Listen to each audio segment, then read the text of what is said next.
Question is, did South Africans behave while they were on the roads? Were there carnages? Were there arrests? That's the question, Michael Marillier. That's why you are here. And good morning to you again, colleague. So we know that last year we're in a hard lockdown, right? So perhaps the numbers of carnages and road arrests were quite smaller. But how was it different this year?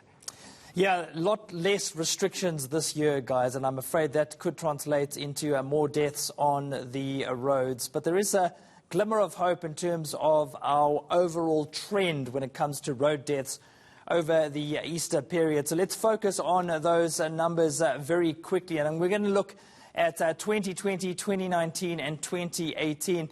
As you mentioned, Tumelo, last year a hard lockdown, so 28 deaths on the roads over the Easter period.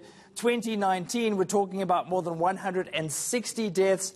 And the year before, just under 310 over the long weekend. Of course, any death is one death too many, but you do get some encouragement when you look at the difference between 2018 and 2019.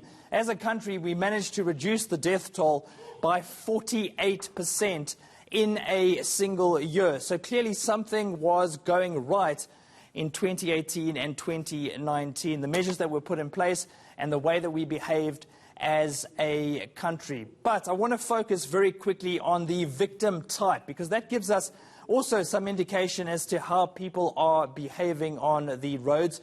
In 2019, 42% of those who died were the drivers themselves, 27% were passengers. And this is really interesting. 31% of the victims were, in fact, pedestrians. So that is almost 1 out of 3, guys.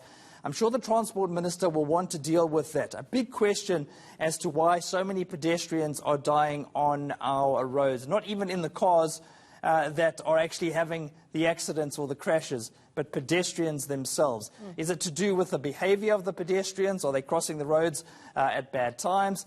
Or is it simply the drivers who are out of control and killing people on the side of the road? That's a big question, and I'm sure the Transport Minister will try to address that when he makes the announcement at 10 o'clock this morning. I mean, that always shocks me, isn't it? And I know you see a lot of people walking across the road on their phones, or they've just left a restaurant and they're, maybe not quite with it at that stage. But yeah, that number's got to drop.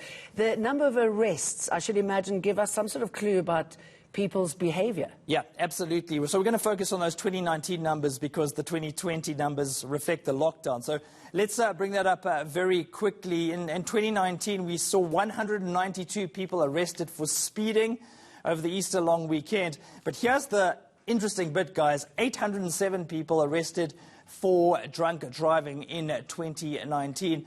This year, of course, we have those restrictions in place in terms of the so-called liquor lockdown. Of course, people were restricted in terms of buying alcohol and consuming it off-site. So I think when the Transport Minister makes his announcement, look out for those numbers in terms of drunk driving arrests. Hopefully they have gone down this year because we had those lockdown restrictions in place. That'll be really interesting to see whether it actually makes a difference in terms of the way people behave on the roads. Perhaps there's some lessons to be learned in terms of restrictions for the long weekend next year as well.